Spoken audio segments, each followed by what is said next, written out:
Dear Africa, Paul Kagame hoisting the flag. Africa has always been the reservoir for the rest of the continent spread across the planet.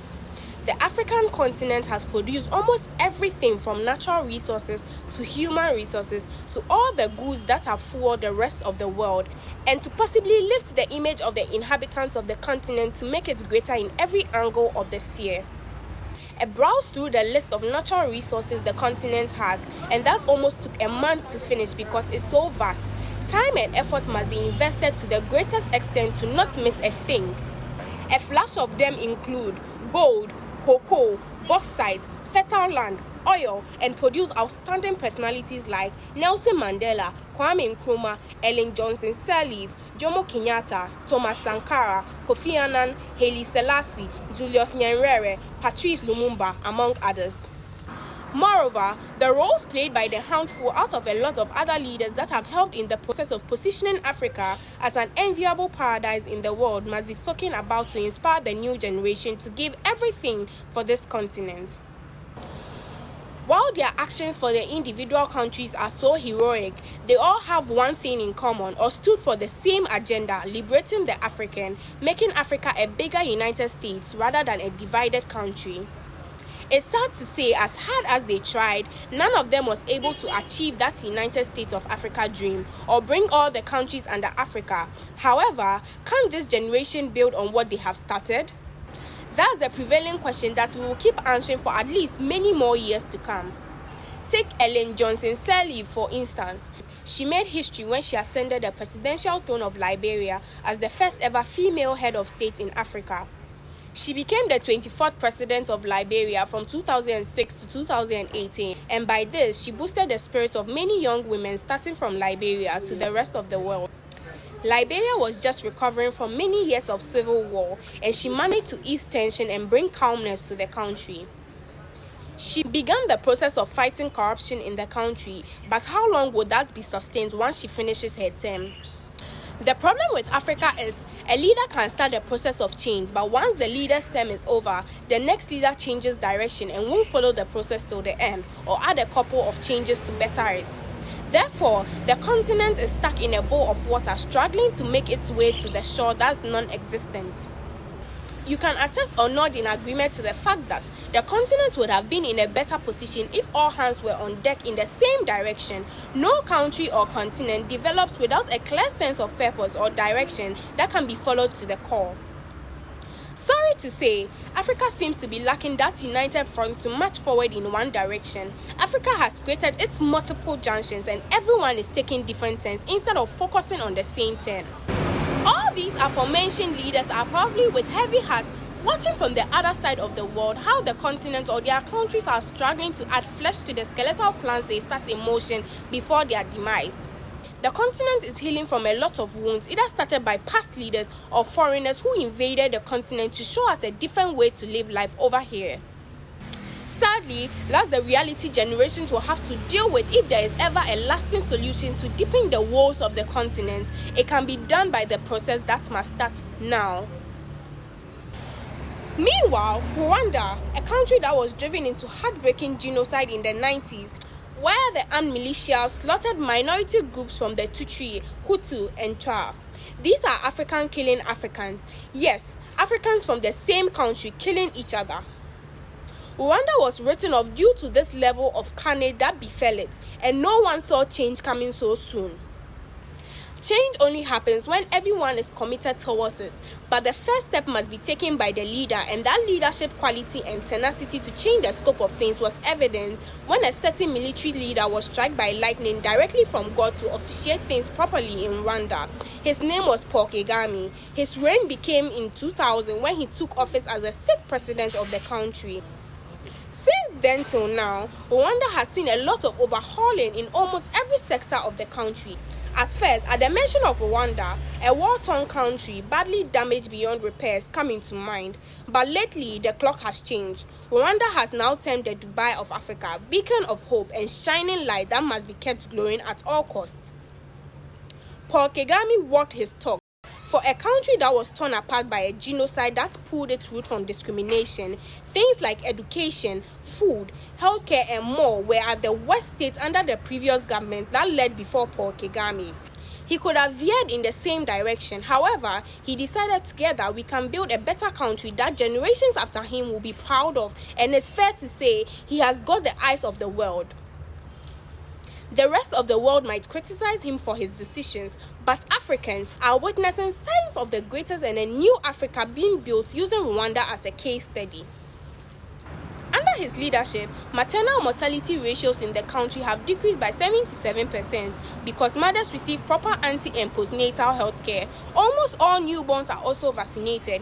He championed the Commission of the Continental Free Trade Area while as the chair of African Union. He also gave women the chance to occupy about 50% of his cabinet. Rwandans rewarded him by supporting the petition to change the constitution to enable him to stand for election again after his term in 2017. However, Paul Kagame has been criticized by outsiders whose argument is he is acting as an authoritarian, has suppressed press freedom, and hasn't groomed any successor yet because he wants to be president forever. Have we pressed pause for a minute to think just maybe he doesn't want to be the president forever, but rather his people want him to be? A clear indication of Rwandans appreciating the change he has ushered in the last 20 years of his reign. As Paul Kagame is ushering a new environment in Rwanda, it's not just his country that's benefiting from his leadership, but the entire continent. The young people on the continent are watching and learning. At least there's a leader they can look at as an example to better when it's time to take over the office after election in the future. While other African countries are always crying over one thing or the other, Rwanda is seriously on a reconstruction mission, and the country has found its architect and builder in Paul Kagame. Lately, you hardly hear any bad stuff coming from Rwanda. Has the country learned from its past mistake and correcting things for a better future? You are right to respond yes. When a leader rises to his feet to do the right thing, he must be protected at all costs by all Africans. He is the shining star, but there's fear of him being treated like most of the African leaders that came before him with clear intentions of changing their respective countries. The people were either coerced into thinking they were dictators and authoritarians who will cause doom, or the people are failing to see the greater good. This has led to many of these leaders falling through coups or drastic elections, and then the countries they led falls back into its old ways of severe hardship. Paul Kagame is paving the way for other leaders to also watch and learn. Africans can do better, the leaders can do better, and the citizens can do better. It's a collective effort to rebuild many years of suffering into many more years of total growth, an abundance of peace, proper health care, press freedom, wealth, and several others. By placing Rwanda on the global stage from the bad to good reasons, it opens the country up for tourism. No tourist will feel comfortable visiting a country in the middle of war, but a country with peace and an enabling environment to relax and explore every length of the country if possible. You can imagine the economic impact on Rwanda during the genocide and even after it, the many years of hard work that it will take to rebuild the country and her image on the global map. Paul Kagame is earning the applause almost everyone understands, even though it isn't possible. It's a hard task to accomplish. It's an amazing feeling for this to be happening in Rwanda. The success the country is enjoying. Paul Kagame's clear vision for the continent is seen in all he does. There was a time where it was reported that he visited a country outside of Africa. The president of that country didn't meet him at the airport, rather he sent a delegation. A few months later, the president also visited Rwanda, and Paul Kagame reportedly sent a delegation to meet him at the airport. It's time Africans stand on the ground and operate with a sense of independence and free will.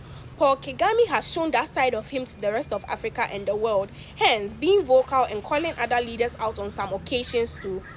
Note, he isn't exhibiting these actions because he's being praised. He has been a principal leader with the belief that Africa can be on its own, grow and rule affairs on its own.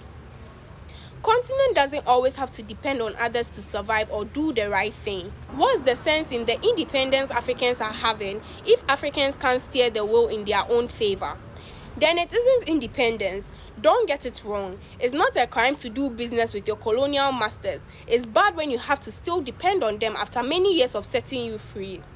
In wake of the independence that all the African countries have now, depending on their colonial masters is somehow an insult on the leadership of this continent. It only goes to show that you are independent on paper, but in reality, that's not the case. African leaders must take a critical look at that and move together with a common agenda to fix the continent once and for all.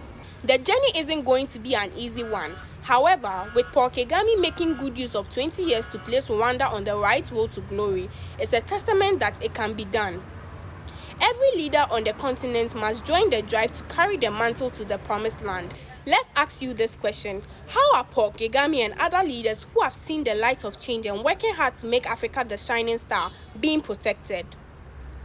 Stacy Amewoyi developed a knack for writing and sharing real-life stories with the world through her first set of bestsellers, which include The Price of Love, The Language and Keys of Love, The Science of Love, The King's Choice, My True Life Story, You Only See My Beauty, You Don't Know My Story, as well as a critically acclaimed 3-part novel titled The Missing Fathers Volume 1, When All Hopes Fade Away, The Missing Fathers Volume 2, Dear Father, Read This and Come Back, The Missing Fathers Volume 3, A Time Capsule of the Globe. Watch out for her next set of books titled Africa and the African, The Rising Stars, Africa and the African, A Giant in Slumber, Africa and the African, The Fallen Powers, and existing simultaneously as allies. You can grab copies of Stacy Amewoyi's books available in hard and soft copies, as well as audiobooks on various digital platforms and ebook stores including Amazon, Walmart, Nook, Google Books, Barnes & Noble, Apple Books, Audible, Goodreads, Ingram Spark, and www.stacymfoundation.org. Proudly sponsored by the King's Choice Publishing House, Mawina Multimedia, The 360 Show with Stacy, New York Fashion Boutique, New York Beauty Supply, Stacy M Foundation, and SMA Ultimate Services.